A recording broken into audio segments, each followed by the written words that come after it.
Okay, alright, this is going to be a pretty quick overview of what I'm wanting to get done with this mod project, or at least early phases of it. So this is more or less I say more or less, this is the Vicky 2 start map for North America, right?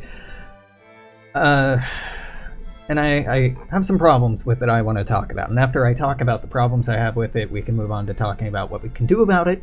And I can switch over to what you're seeing over here, which is the proposal of what I'm going to start moving towards. So, maps of North America at this time often showed the Dominion of the United States going right up to here. It also showed Colorado and Oklahoma being U.S. territory because treaty signed with Mexico and the United Kingdom established the borders of control to be about, let's just grab this, well, here, loving my shaky hands here.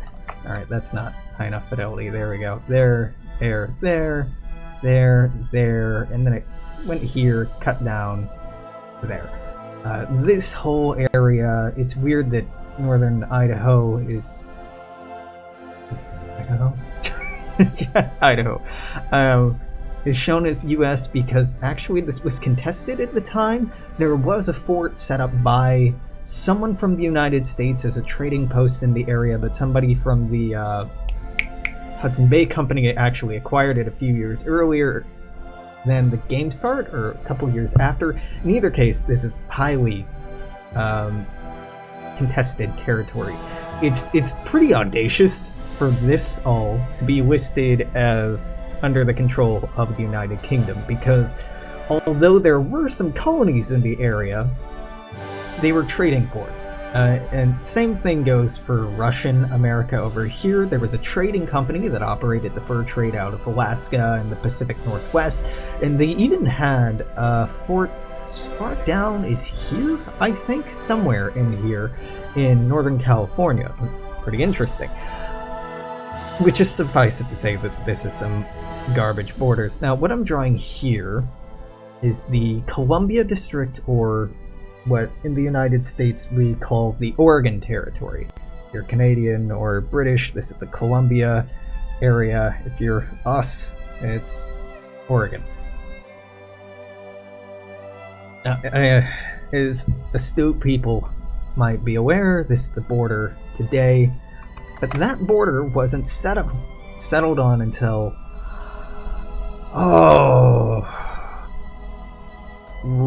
near before the Civil War.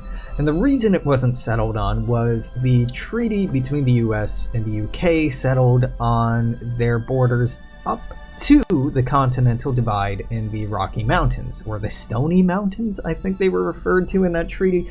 One of the two. There were a bunch of names thrown around for these back then, but the point being, this is wrong. This is all wrong. Now, there were some settlements on Victoria Island and eventually in Victoria itself, but not until after the start date. So there's some issues here. And before I move on, I want to talk about what it means to have ownership in a game like this. Ultimately, national borders are bullshit, right? To a certain point, they're conceptual, they're imaginary, they're more figurative than they are literal. They're conceptual more than they are literal. Although there are literal lines and markers showing this is where this starts, this is where this stops, ownership of that territory is kind of a nebulous concept. What does it mean to own something? Does it mean that you are the primary source of power projecting authority over it? That you are the primary controller of it? Well, typically, yeah, is the way this is explained. And territorial maps at this time show the US is having all of this, and the UK is having all of this. But really the peoples, and Mexico having all of this, but the peoples exerting power and authority and control, effective control over the area, were not the United States, was not the United Kingdom, and certainly was not Mexico. Mexico, if we hop on over here, Mexico had a lot of decentralization and centralization problems at the time. The Yaqui, Y-A-Q-U-I, are a tribe, they're a nation in this area that had a long-standing feud with Mexico. I'm talking decades and decades and decades. Now, they didn't have this entire area, but they had a population, in the tens of thousands? Not hundreds of thousands, but tens of thousands. They were a significant-sized population until the late 1800s, early 20th century. Oh god, I can't remember. When raids and enslavement and what the hell is the word here? Resettlement efforts moved them all over the place. Now, the Yaqui still have a very potent population here, and there's a lot of work to do on Mexico, but we're not going to talk about Mexico right now because it's not Phase 1. Phase 1 is going to be the United States. Now, Texas, honestly, God, how do I want to go about this? Let's start with what I talked about earlier. The Columbia District and the Oregon Territory. Now, technically, these were the same body at this time. These were largely unsettled regions, claimed by the Hudson Bay Company, by the United Kingdom, and claimed approximately by the United States.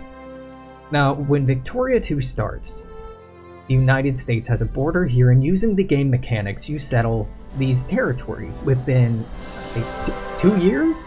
5 years if you're being slow. Sometimes a savvy player can make a gang or grab for British Columbia, hence why it's called British Columbia, by the way, because this is American Columbia, British Columbia, Alberta, etc., but it's not even vaguely reminiscent of how it worked historically. So basically, I've rolled back the borders to here. There is no colonist rush in North America because there wasn't a colonist rush until, oh god, when was the Oregon Trail? Not for some time. Oregon Trail was... Yep, the video game, that's what I'm talking about. Led by fur traders until about 1840. So 4 or 5 years into the game before the first, God, who... I can't remember for the life of me. Who the hell were the first wagon trail to make it there? Doesn't matter. Maybe the 1840s, 1850s. Suffice it to say, not the beginning of the game. So we need to bounce that back by a decade or two. Now, the AI you can't reliably trust to do that, and players aren't going to do that. So how do you break it up? What I'm wanting to do is have 2 satellite states. British Columbia, or Columbia as I'm going to name it, which I know is confusing because of Columbia down here, but hey man, it's confusing. North Americans weren't super creative with what we named things. I mean, we call ourselves Americans. That's the name of 2 continents. This will be a satellite of the United Kingdom. This will be a satellite of the United States. They will be largely unpopulated. Their economies will be largely a joke. They're here to represent fur trading interests in those areas.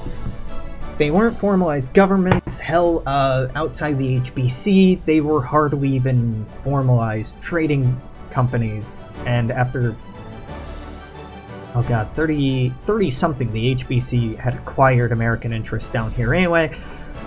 But I want to make this more akin to playing in Germany, playing in Prussia or Austria, and the influence wars that go on there. One issue you have is playing as the United States, gameplay-wise, is you don't engage a lot with the influence mechanic. You do to get Mexico and Hawaii inside your sphere of influence, maybe you do to grab the Panama Canal, and if you're feeling clever, the Suez Canal, but outside of that, you largely go unchallenged, unless you're fucking around with Mexico and the United Kingdom hates you. But it's boring and it's not super interesting. So a lot of these mechanics are going to play into influence and sphere of control as a means of expansion. So at a certain date, about when the Oregon Treaty was made in real life, which was God, I have notes in front of me. I should be able to look this up. But the mid half of the the later half of the 1800s, this will be settled. Depending on who has the satellites in their sphere of influence, they'll get an event that allows them to annex it. If the UK annexes this, the US will get a casus belli. If the US annexes this, the UK will get a casus belli. And I'm not 100% on these ideas. Maybe they have an event chain that follows after that they'll get a payment for it in return instead of a casus belli, or the player gets to choose, or offending party gets to choose. We'll figure it out. Don't worry. Basically, the colonization model that Paradox uses is way overly simplified. It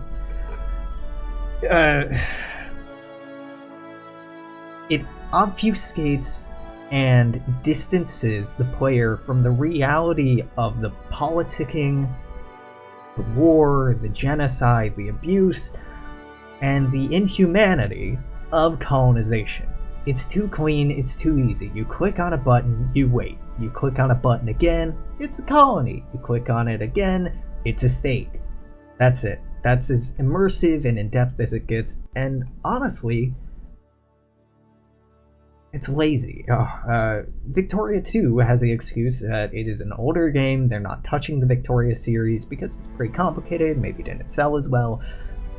Europa Universalis 4 has no such excuse. It's a simplified mechanic because it's a complex thing, and they feel like weighing it down with more complexities would offend your player base or make it boring or uninteresting, but that is a ridiculous notion. You should make it complex, you should make it difficult, because it it was. And simplifying it to the point of it not mattering is dumb. I should make a note, although I'm not showing it on the map. I'm considering what to do with the Cherokee, with the Creek, and with the Chickasaw reservations and homes at this time, nations at this time. None of them declared war on the United States and resisted by arms their relocation to Indian Territory, as it was called at the time, Oklahoma today. The Seminole are on the map because they did resist. At the beginning of the Victoria 2 start date in 1836, American players will notice that they have a couple of armies down here. Now, it isn't really stated why. The only representation that the Seminole Wars have in vanilla Victoria 2 is slight unrest down here, I think, that never results in any uprising or any rebels, anything like that. It's something, it's a nod, but it's insufficient. So I plan on having the United States start out at war, as they were at war with the Seminoles. Now they're going to win, of course. The United States, Andrew Jackson, whose last term is just ending in 1836 as we start the game. Andrew Jackson, in the Indian Removal Act, said something to the effect, and I'm approximating what he said here. Doesn't it seem inhumane and unfair that a nation of millions should sit on its hands and hold back its expansion, should go out of its way to accommodate people who only number in the tens of thousands, talking about the native peoples. That was its justification that, the United States needed, as a certain German dictator would a century later, called, living space, growing space, breathing space. It's shitty, but it's not new. I want to make the player have to choose between doing an inhumane thing and there being consequences for it, rather than the half-assed event that's in Victoria 2, that it kills some pops, which is notable, and then moves them all to Oklahoma. I want to, I don't know. I want to add some depth there, but that... I basically want a decision that will fire by a certain date, that basically the start date, or every time a new president is elected or new upper house is elected. Basically, the question is to settle upon a native policy. In this time, there were two major policies regarding the indigenous peoples of the United States and the United States government. The first, which was regarded as Washington's policy, was one of assimilation. And up until Andrew Jackson got into office, this was the law of the land. Basically, assimilation policy, and it would rear its head again by the end of the 1800s, which is why it's important that it have some inclusion here, is that every effort should be made to introduce indigenous peoples into an industrial, agricultural, pastoral, American Western mode of living, mode of reproduction, mode of society, meaning settled in one place, owning property, growing crops, taxable, surveyable stuff, conscriptable even, stuff like that. And the Cherokee in particular, and the Chickasaw and the Creek to a limited extent, but the Cherokee are the prime example of a group that was doing everything right. They right before their expulsion, the year or two before they were expelled, they had completed a survey. Sorry, not a survey. God, it's every few years. A census. There we go.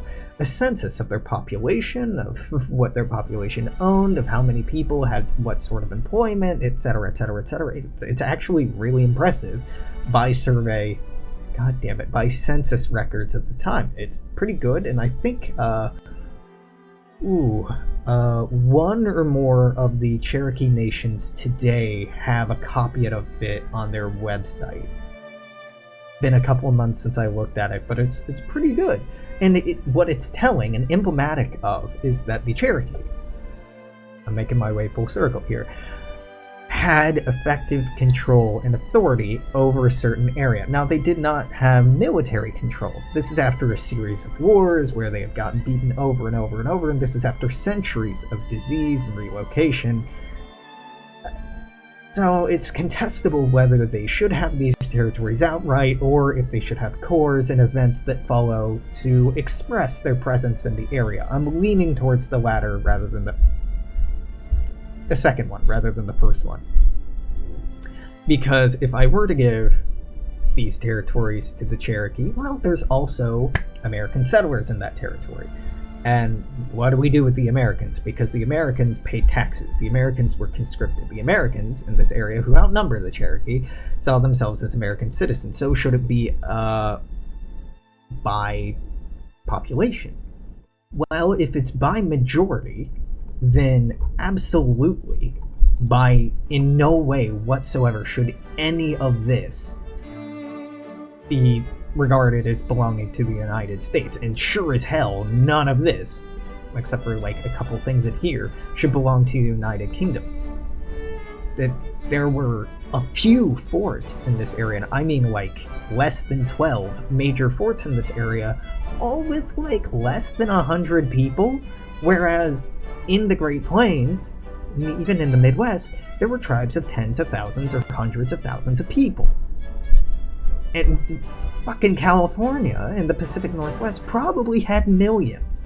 So saying that these Western nations had control there, not really. The United States did not have military control over the Great Plains, the Sioux, and the I shouldn't say the Sioux, that's how they were referred to at the time, but the Sioux, Lakota, Dakota, and the rest of the Seven Council Fires Nation, or Alliance, God, is it Alliance?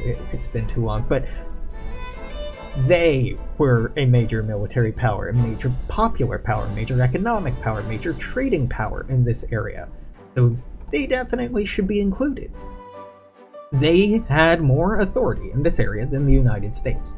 Sure, there weren't maps with them on it showing where their territory started and ended because they weren't settled. They were a people that moved from here and there. They relied on horses and buffalo for the large part, as did most of these plains nations. The Westerners at that time, and even today, the popular notion is that you don't own land unless you improve upon it. Occupation is 9/10 of the law, something like that, and this is where this comes from. Technically, they owned it. They controlled it, they administered it, they cared for it, they protected it. And there were ongoing wars between them and surrounding nations. Like, if they had just settled down in one place, then the West would have recognized them as a nation by their standards. They wouldn't have, because we were imperialistic, genocidal assholes. I say were, still are. Hence this. Up here, we have the Confederacy of Three Fires. In maps from the time, they're referred to by the United States typically as the Chippewa, but the Chippewa are just one subsect of them, as are the Ojibwe. God, I'm butchering that pronunciation, which is a name for them used primarily up here in Canada. A couple years before the start of the game, was it a Treaty of Detroit? I think it was a Treaty of Detroit. I can't remember. There were hundreds and hundreds of treaties with native people, so you'll forgive me for not having them all memorized. Basically, their territory used to extend all the way throughout here, basically the whole Great Lakes region. The United States had bought territory from them, relocating them up here. It's all pretty passable. Then, a few years later, on another layer here, the borders get moved up to like here, here, and then here. And still, on islands up here and in this peninsula, the Upper Peninsula in particular, and in northern Michigan, there are still descendants of those nations, of those tribes, that are quite populous. If you look in Ontario, God, I forgot Ontario for a second, you'll see people are still there. So, it's just kind of iffy. There's a couple ways to handle how the US will eventually acquire this territory. I want multiple options to be on the table. I want a player to be able to be jingoistic, expansionist, and declare war, and just annex it outright. I want there to be consequences for that, but I want it to be possible. I want it to be the non-ideal option. Because if it's the ideal option, players will do it. And I don't want to mechanically implement something that justifies something that in reality is not the ideal way to acquire a populace, acquire a city. Sun Tzu, Art of War, good general wins battles, great general wins without fighting. That's not the quote. The quote is basically, it's a true excellence is taking a city without firing a shot, or something like that. It's been a couple years since I read it. I used to have it memorized. Point being, Paradox games in particular tend to really, not in particular, a lot of 4X strategy games tend to suggest that the easiest and best way to take something, to win something, is just direct military immediate action. But it isn't. In reality, the best way to take over something is to do it without having to invest much in it. If you don't, it's really a cost-benefit analysis, right? Like, how much are you getting out of it? How much are you having to put into it? When will this eventually pay itself off? I want that to be something players think about. So peaceful means of acquisition. Victoria 2 is a little weak in terms of Paradox games, as is the Hearts of Iron series, because it does not have in it a mechanic to peacefully incorporate other nations, to diplo-annex, using Europa Universalis terms. Now, there's an exception to this. California, Texas, both have events that, if they share the same laws regarding slavery, and they are in the sphere of the United States, and I think if they have good relations with the United States, they have a decision that they can take, that the AI will always take, that forces them to be annexed, and then the US player can decide if they want it or not. I'm basically gonna revamp that event to be the means by which this is going to work. I'll dig around in the code to see if I can find an easier way to do it, but I'm not sure there is one. Essentially, once these nations are in the sphere of the United States, and either the United States has certain tech, or a certain year has gone by, or a certain relationship threshold has been reached, I want the US to take a decision to do one of two things. Assimilate the population. Assimilation will keep the pops there, keep the population there, but maybe not give immediate cores. Territorial get cored using the coring mechanics that the game already has. It'll just take time. Mean time to happen modifiers might help out, but you keep the population. You gotta work on the cores, but you keep the population. Or relocation, which is, you're probably aware, was mostly the law of the land at this time. Relocation will take all or most of the population and move them from whatever territory we're talking about into this Indian territory. Now I say Indian territory because that's what it was called at the time. Now we call it Oklahoma. That was basically the policy at the time, was just to relocate indigenous peoples to Oklahoma and then act like the land was open the whole time and settle it. It would remove the population but give cores. So personally, I think the better gameplay option would be to say fuck the cores, take the population and wait, but I want that choice to be there. I want that autonomy to be there on behalf of the player.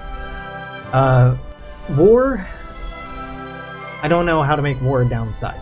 I don't know how to make war not the immediate option. It'll be money consuming, resource consuming, population consuming. But, I mean, none of these nations really had huge populations at the time. So they could put up a fight, but, I mean, even at the time, they recognized it was largely a losing battle. So, basically, we'll have three ways as a United States player to interact with indigenous nations. You can attack them outright, just like you can any other nation. You can sphere them, and then either assimilate them or relocate them. So basically, it's a it's a branch that then branches off again. But that seems like, to me anyway, a much more interesting and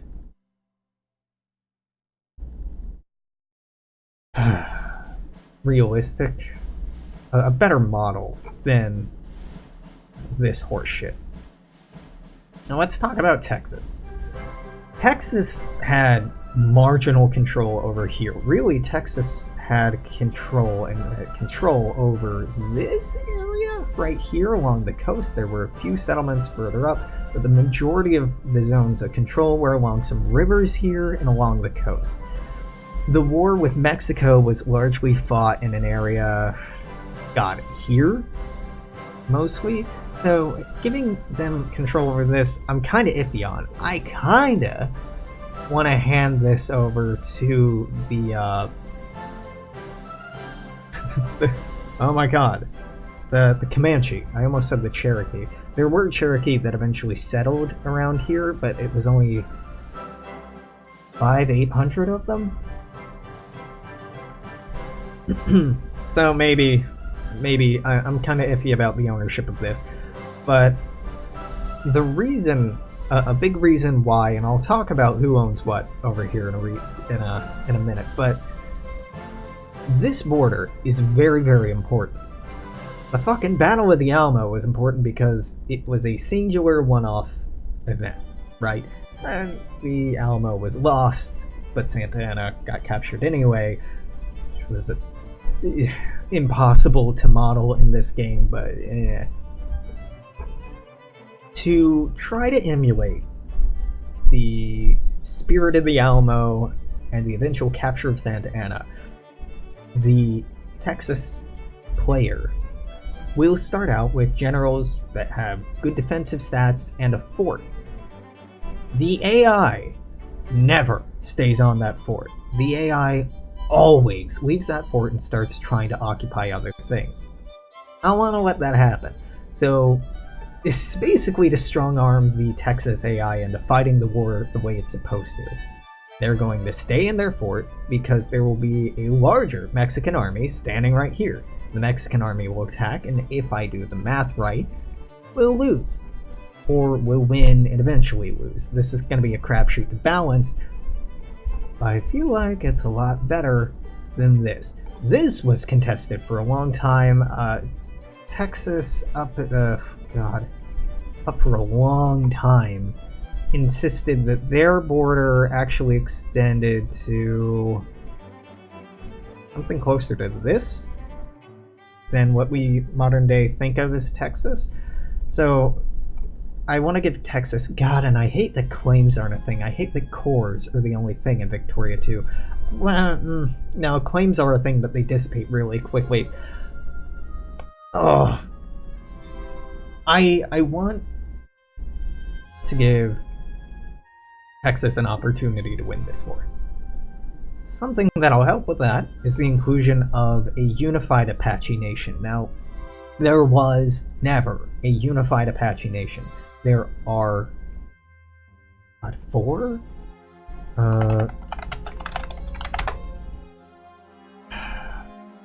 or 5 major Apache nations. God, I should know this.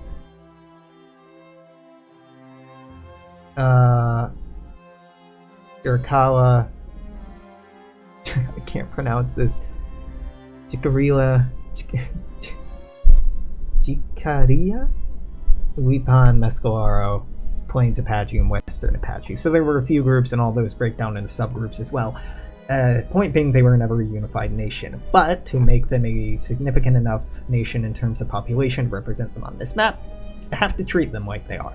So, really, Apache control at this time spanned from here to here. Some Apache as far north as this. Apache is more like a cultural group than it is an actual, one specific tribe. Now, I'm not doing that because they were a small population that roamed from area to area, and they were a lot of small populations. But the Apaches were a major pain in the ass in Mexico, Texas, and later the United States in their ongoing raids and wars with US and Mexico. So to represent that, I'm going to have them start out here. I might have them start out at war with Mexico, might have some kind of negative modifier that Mexico gets if they share a border. I'm not even sure if that's possible, but I want to look into it. Same thing goes for the Comanche up here. The Comanche Nation. The Comanche Nation is notable in all of the native groups in the United States because the Comanche Nation actually was drawn on a couple of maps at the time as a nation. Not as a tribe, but as a nation. And their borders basically ate up this whole area. There was a period after Texas gained its independence where the Comanche just started raiding the hell out of Mexico because Mexico couldn't respond because they couldn't send troops up through Texas. The governor of New Mexico at that time was told by the Mexican government, like, hey, you need to mobilize and do something about this. And they refused outright. So ownership of New Mexico I'm actually kind of iffy on. Mexico really had some complex politics at the time. It was very decentralized. There was a lot of constant fighting going on for a long time, and I don't feel like Victoria 2 emulates that very well, and I'm thinking about ways to get into it, but I don't have it yet, so I'm not talking about it yet. But basically, that's why this isn't owned by Mexico. That's why I cut this ownership down significantly. Fucking nobody owned the Great Basin at this time. Mexico never had any permanent settlement in Nevada or Utah. Never. There were a couple of failed settlements or small there were plenty of expeditions, but no one ever settled there until the Mormons? I think we're the first ones in this area, so showing anyone except indigenous peoples zoning this area is farcical. I say this, I still have Nevada under control of California. Why do I have that? Well, it was drawn as California on Mexican maps. I don't want to talk about California yet. I've butchered Mexico. Real quick, before I talk about the butchering of Mexico, I'm gonna talk about these.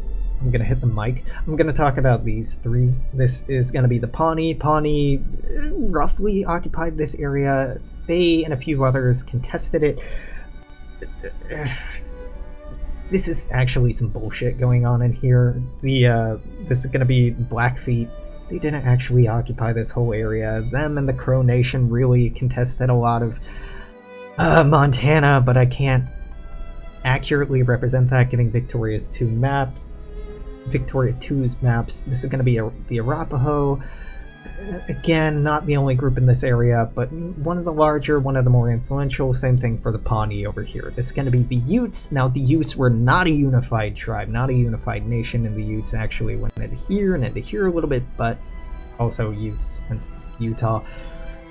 I'm just going to give them this. I'm just going to dumb this down and simplify it to represent that A, it's not under Mexico's control. B, it's not uninhabited. This shit, damn near uninhabited. Not completely, but there were notable populations here at the time. If I leave this uncolonized, Mexico will colonize it. I don't want that, because Mexico didn't. So this is basically a placeholder. A lot of these are basically placeholders. I can't leave them blank, because then the default colonization mechanics kick in, and those are bullshit and don't really implement well, or model things well. So I have to have these filler groups. Yeah. So let's talk about California. These aren't California's borders, right? No. These were California's borders as a state in Mexico. I've combined Alta and Baja. There we go. Alto and Baja California into one thing. North and South California into one thing. At times, California even had bits of, oh my god, Alex. Is this Sonora? I should know this. Yeah, my Mexican geography is not up to date. Or geography isn't up to date. As of the 1800s. Or as of now, it's real bad. In 1836, at the time of the war with Texas, or Texas Revolution, California had a governor who was unpopular, and a former governor who wanted to be made governor again. This former governor took up arms against Mexico and declared California independent. It wasn't until early 37, I think, that he agreed to rejoin Mexico under the condition that he be granted governorship of the California territory. So as of this time, Mexico isn't just fighting one war with Texas. They're fighting protracted struggles with a bunch of indigenous groups, particularly down here. There's a lot to be said about this area that I'm not touching on right now. There were troubles going on in the Yucatan with the Maya populations all throughout here. There were border disputes down here.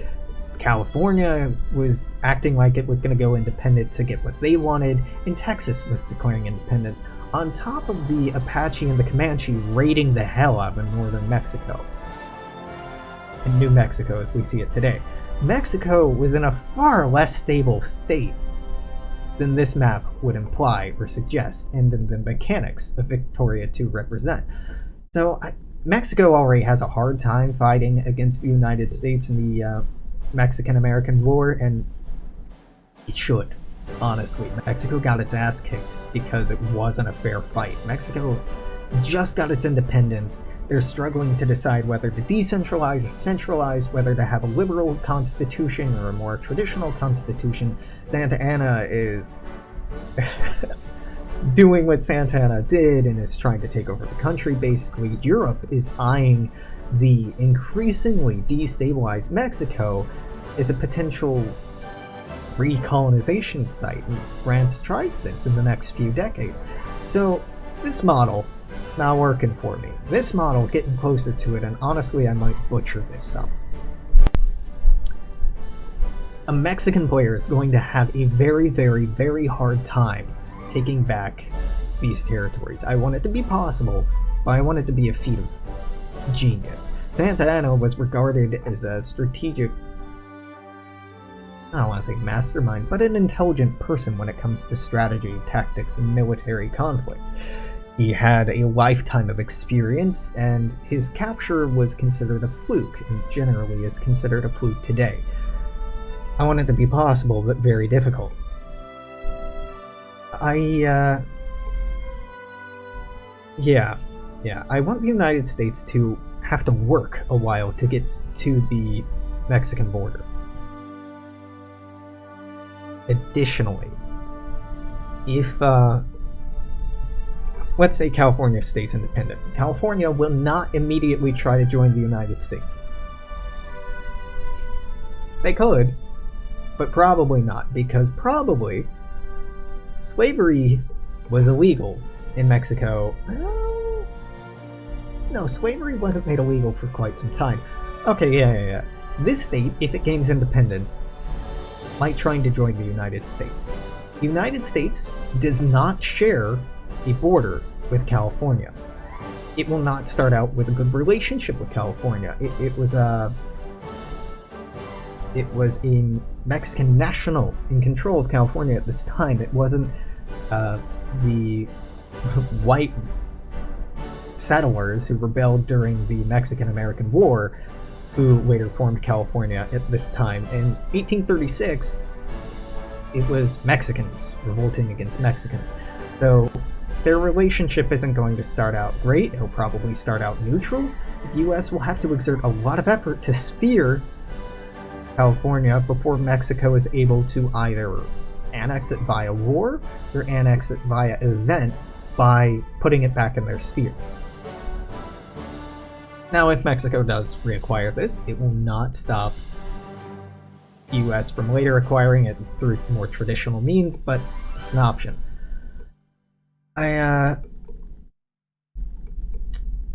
I've thought about, well, okay, if Mexico does retake things, should they have an event that allows them to take the Pacific Northwest? And I think no. If they do that, it should be by war, because every treaty at the time set the borders pretty solidly here. I've talked about a lot of things in here. The way I want the Mexican-American War to work is really contingent on a couple of things. The US needs to have manifest destiny. Just like they do in the base game, that idea helps slow down the war to about the right time period. And Texas will either need to be in America's sphere or annexed. So either the US owns this territory, this province, or Texas is a vassal, or is in the sphere of the United States. Will be the conditions for it. The US will fire it off, and so the actual Mexican-American War happened because Mexico still claimed Texas is theirs. The US never annexed Mexico up to Texas up to that point because Andrew Jackson didn't want to start a war. Oh god, who took over after Jackson?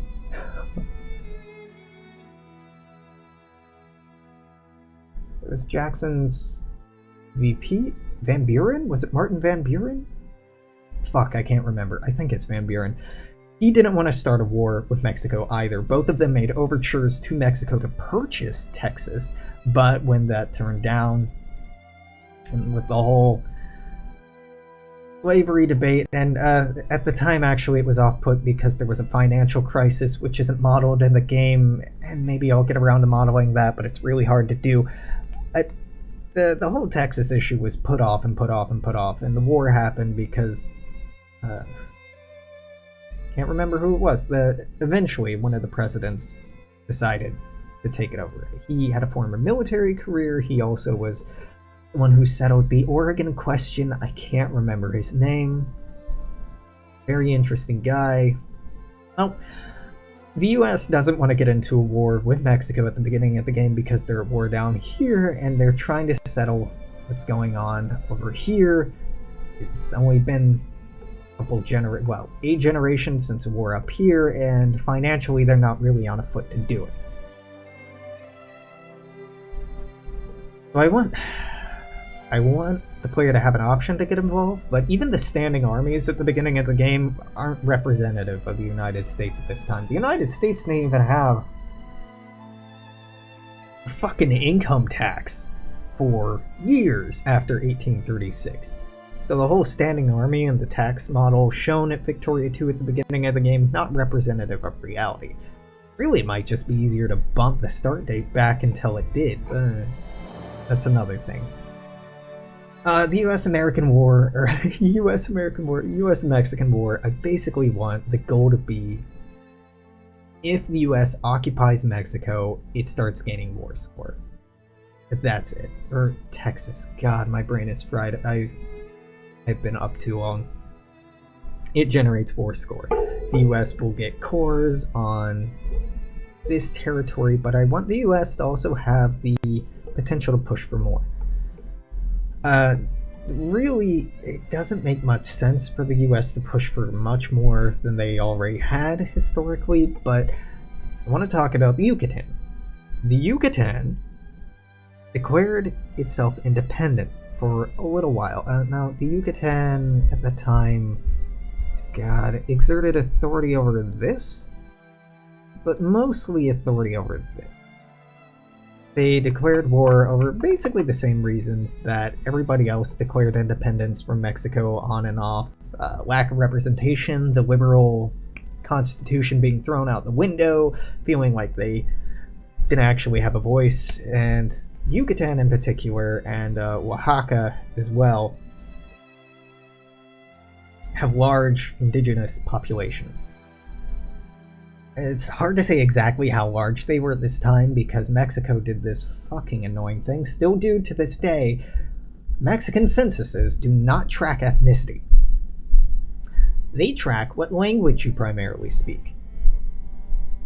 Which is interesting, but it's also a very creative way to minimalize and marginalize, kind of erase, the presence of indigenous peoples. If you have, imagine if the United States did that. Basically, all of our tribes here in North America, all of our nations, all of our nations here in North America would be considered American because they speak English, or they'd be considered English because they speak English. That's not at all the case, right? They are very distinct, very culturally significant groups. But that's the reality is Mexico doesn't run censuses that way. It is very, very, very, very hard to tell exactly how large the indigenous nations and peoples were in Mexico at any given point in time. Even today is hugely obscured by this methodology that they have for tracking their population. So I'm working out some models, and there's a couple interesting research papers I'm reading on the history of Mexican surveys and censuses and reconstructing more accurate models based on yada yada yada yada, but I still don't know what the fuck to do about Mexico in a lot of ways, so that's why it's still mostly green. Point being, Yucatan is going to declare independence, just like Texas did.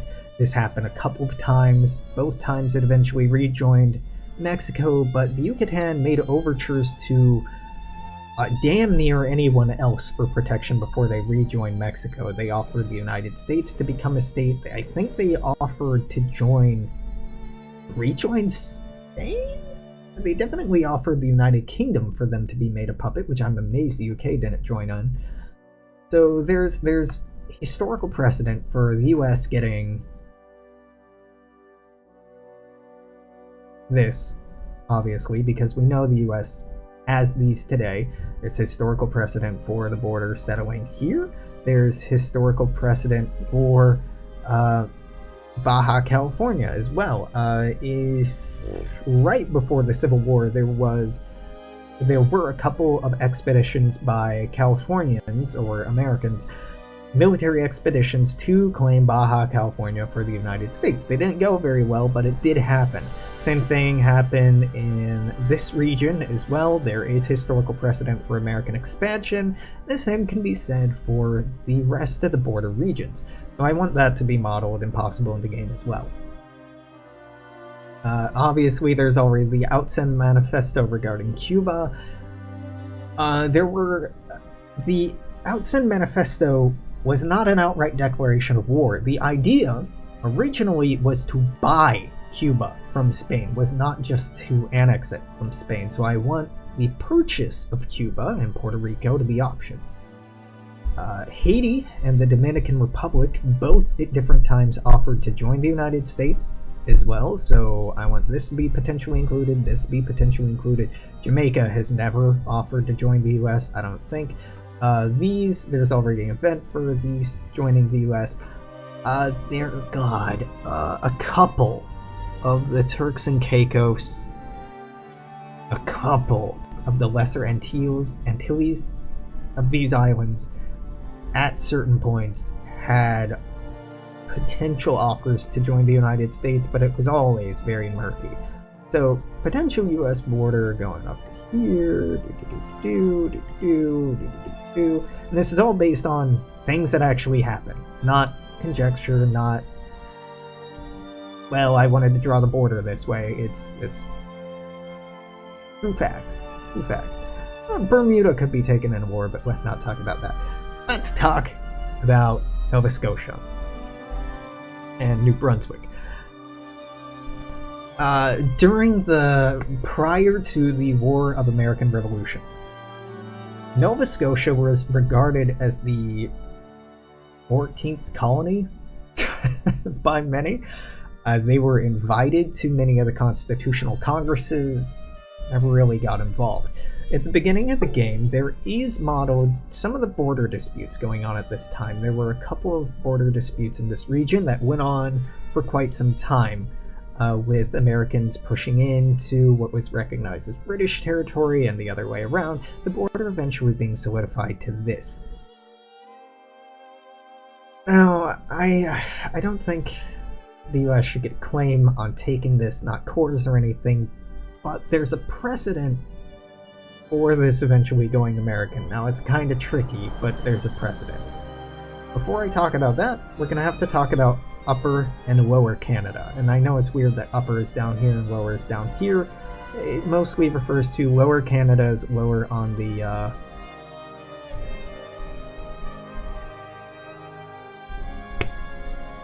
oh my god, what is that river called? St. Lawrence River? Yeah, I think that's St. Lawrence, then Upper Canada. Lower and Upper Canada, in the 30s, 1830s, 1840s, rebelled in the Upper and Lower Canadian rebellions, revolutions, wars, God, I forget what they were called, against the United Kingdom. There were folks in the United States who considered joining in support, but it didn't have popular government support at the time. I think that it was Van Buren, and Van Buren was really not an expansionist. He was pretty isolationist. Van Buren really... I don't have a high opinion of Van Buren, so that maybe I shouldn't speak. But there's the possibility that one or more of them could have become independent.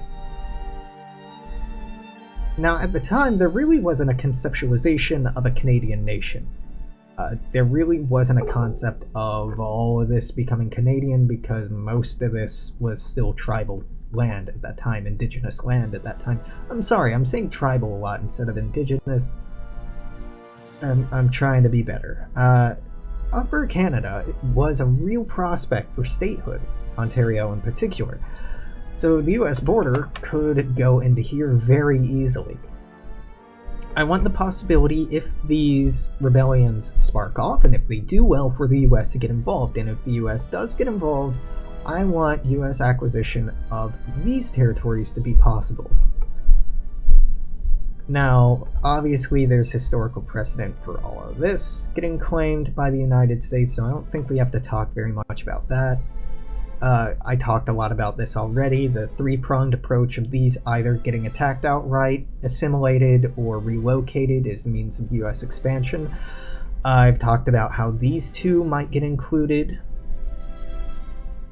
There's already mechanics for the inclusion of Alaska into the United States in the game with Seward's Icebox, and I don't really want to fuck with that.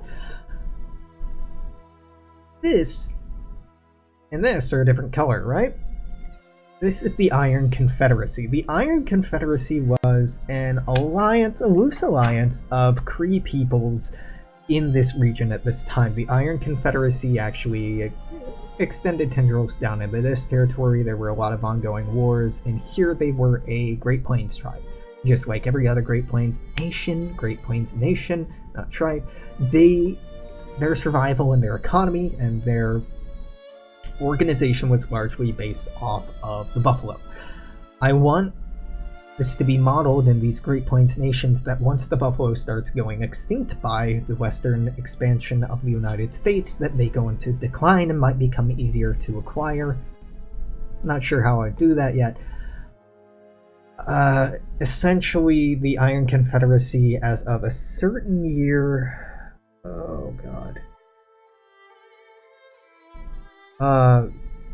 Can just be absorbed into the HBC or Canada if it forms at that time, but I do want it to be an independent nation because it effectively was. The Hudson Bay Company traded a lot with them, but this was not Hudson Bay Company territory. The HBC up here in Rupert's Land need to be an independent entity from the Canadian colonies. I say need to because it was administered completely differently. Economically, it's a completely different beast. The way the HBC worked wasn't by setting up industry, wasn't by settling down, it was settling a fur trade that extended, through this entire fucking region. Mostly through, this entire region, but quite a bit. The Hudson Bay Company, the United States, never had any claims on until... Oh, fuck. Right before, and I should remember when Canada got its nationhood, or statehood. Right before Canada became a thing, the Hudson Bay Company was offered a buyout by the United States. This buyout ended up being in a much, much higher value than that which the Hudson Bay Company eventually accepted to be acquired by Canada, and the United Kingdom by extension.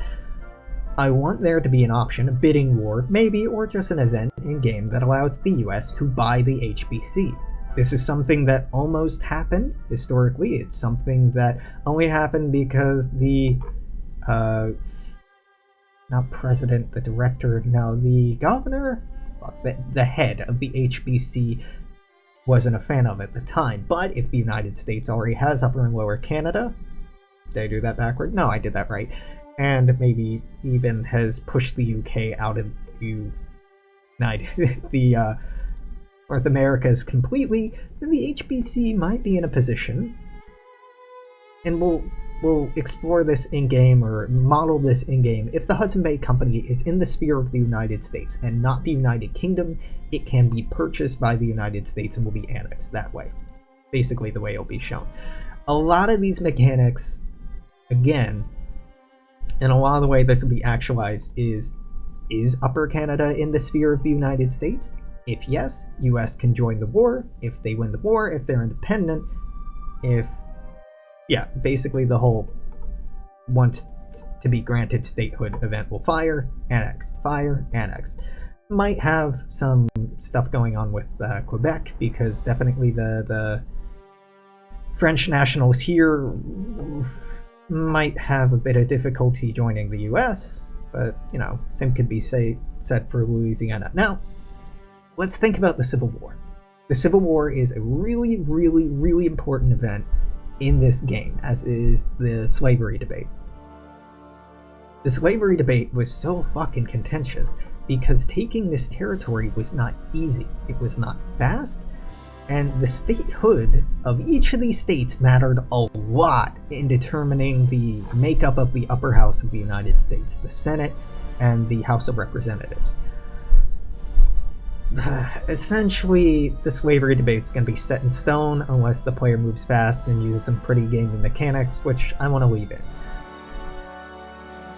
The more that the US acquires, the easier it's going to be. Already the Civil War is kind of a pushover unless you try to make it difficult. I might add an inclusion. If the United States includes Upper and Lower Canada during the Civil War, that Upper, Lower Canada, Nova Scotia, Newfoundland, and New Brunswick might declare independence and have it be a three-way civil war. Now that sounds cool and it's very Kaiserreich of me. Three-way wars don't work super well in Victoria 2. Basically, it would be a war with this fighting this, and this fighting this. So a hell of a lot harder, probably. Though, to be fair, this is not a very densely populated area. They probably wouldn't bring much in terms of armies. But I think that could be a cool way to balance this out. It may even be cool if the United States has acquired more territory in Mexico by the time the Civil War fires off, that this becomes a thing, but I think that's largely contingent on Mexico doing a war of reconquest. Okay. That really covers just about everything. I know I've gone through a lot. In addition to these map reworks, mechanic reworks, event reworks, history remodeling, there's a lot of work I want to do regarding population. And honestly, this is the first thing I've been working on. I know this video is running over an hour long, so I'll cut it here in a couple of minutes. Population is a huge point. Like I was complaining about earlier, determining the exact population of indigenous peoples in Mexico is very, very difficult, but I'm giving it my best because it needs to be remodeled. Currently, Mexico has all Mesoamerican groups as accepted, which wasn't the case. Certain Aztecan groups were very accepted, but the Maya, there were and are difficulties there, as is the case with non-Ute Aztecan speaking peoples in northern Mexico. I want that to be something modeled in game, something that makes a difference, something that a player has to contend with, or will at least notice. I'm still iffy on how to do that. That's in the planning phases, but that's something I wanted to talk about. Also iffy is the exact populations in Rupert's Land and modern Canada. The HBC had some pretty good records, but they weren't great records. But it's much better than Mexico. I have a much closer idea on what the approximate population was here. Alaska? Okay, let's ignore Alaska. I'll talk about Alaska less. The West, the US, it's a real bitch to try to figure out. Basically, I can look at the figures for when the population of indigenous nations were at their lowest, which was around 1900. I can reverse engineer what the population probably was in the 1830s and 1840s based on figures from censuses going up to 1870, I think, was around when the US first started keeping track of the population of indigenous groups in the United States. Before that, wasn't really kept a record. There were approximations, which I will include in the modeling and have included in the modeling, but they're approximate. There have been some very good studies by academics in California and the Pacific Northwest on approximating those populations, and I'm mostly going to run with those models. Basically, there are going to be much more numerous indigenous peoples in this mod. They are going to play a much more significant role, which isn't saying much given how marginalized they are in Victoria 2. And hopefully I'll have a means by which they can become accepted cultures and not just culturally converted into Yankee or Dixie cultures. Because this is 2019 and there are distinct, dignified, rich cultures that are not Anglo-American cultures in the United States, and properly or more accurately representing that is the honest way to go about this. Alright, let's talk about Alaska, and I swear to God, this is the last thing. One, the Russian-Alaskan Trade Company didn't really exert control of authority over this. Didn't even control authority over this. It had, like, a couple forts in here, big old fort here, a couple of forts here, and a fort here. That's essentially all they controlled. The population of Russians in America was never more than 1,000 at any given point. So it's bullshit, showing that they own this. However, for the same colonization reasons I talked about earlier, I'm going to have the Russian-Alaskan Trade Company be an independent nation. No longer is Russia going to have cores or control over here. This is just going to be a Russian satellite in the Russian sphere. Once the US gets up to the point where they can do Seward's Icebox, a requirement of Seward's Icebox is that Alaska is going to have to be in their sphere, so they're going to have to fight Russia for it, using the influence mechanics. Outside of that, in-game populations of Alaska of indigenous folks is way too low. Like, way too low, so that'll be changing. Yeah. There's some population work to be done in the Caribbean as well, but that's really easy in comparison to the work I'm doing in Mexico in particular. It's dragging on, driving me crazy. I'm not touching South America yet. I'm not touching South America. Maybe once I'm done with all North America, we'll get to it. So, what's my implementation plan?